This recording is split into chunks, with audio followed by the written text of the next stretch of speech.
Jadi mudah-mudahan Allah jaga hati kita, baik ketika kita diuji, bahkan ketika kita diberi nikmat, supaya dalam dua keadaan ini kita tetap menjadi mukmin yang ajaban, yang ideal, yang baik, yang insya Allah Allah suka sama kita. Kalau diuji sabara fakana khairallah, kalau diberi nikmat syakara fakana khairallah. Kalau dia diuji dia bersabar, dan itu kebaikan untuk dia. Ternyata diuji ujung-ujungnya baik. Lewat apa ujian menjadi kebaikan? Lewat sabar. Bukankah Allah bilang wabasyiris sabirin, sampaikan berita gembira kepada orang yang sabar. Ada banyak kebaikan yang Allah sediakan untuk orang yang sabar kalau dia sabar. Dan kalau diberi nikmat syakara, kalau diberi nikmat dia bersyukur, fakana khairallah. Kenapa nikmat kok menjadi kebaikan? Maksudnya dengan dia bersyukur, Allah tambahkan kebaikan itu. La in syakartum la azidannakum. Jadi orang beriman itu kayaknya hidupnya tuh harusnya sih nggak ada bete-nya. Hidupnya tuh nggak ada istilah, aduh hari ini gue kayak rugi banget nih.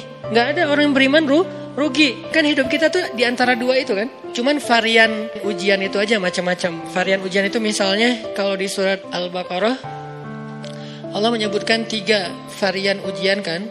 Ba'sa, dharra, zulzilu. Ujian fisik, ujian harta. Harta ini termasuk karir, kerjaan, usaha, bisnis. Dan ujian zulzilu, ujian perasaan, termasuk diputusin. Atau orang yang dekat sama kita jadian sama yang lain. Atau mungkin di-unfollow oleh ya gitu deh. Saya kalau udah ngebahas bab ini agak gimana gitu. Jadi 3 varian ini masuk kategori apa? Masuk kategori ujian. Tetap aja 2. Kalau nggak ujian nikmat, antara 2 itu nih. In asabathu sarra syakara wa in asabathu dharra sabara. Udah gitu aja. Dan nanti bahkan sampai ayatnya gini. Alladzina yunfiquna fis sarra'i wad-dharra. Orang yang tetap beramal soleh lewat hartanya dalam keadaan dia berkelebihan atau dalam keadaan dia kekurangan. Itu mukmin, keren banget gitu. Dia tuh nggak pernah kehilangan kesempatan berbuat baik. Baik beramal soleh ketika dia dalam keadaan dikasih nikmat, maupun beramal soleh ketika dia dikasih ujian, tetap aja beramal soleh.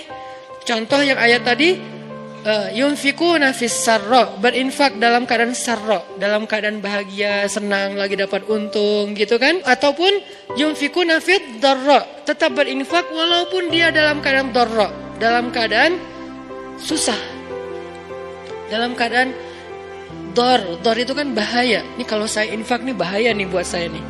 Kalau saya kasih nih saya kayak nggak ada tabungan buat mahar nih. Kalau saya kasih ke dia, terus saya gimana? Gitu kan? Ini dor banget nih, bahaya banget nih. Tapi dia tetap berinfak. Siapa yang mencontohkan hal seperti itu? Selain pastinya Rasulullah, udah nggak diragukan lagi. Yang jadi kayak simbol berinfak walaupun dia butuh. Orang-orang Ansor, yu'thiruna ala anfusihim walau kana bihim khasasah.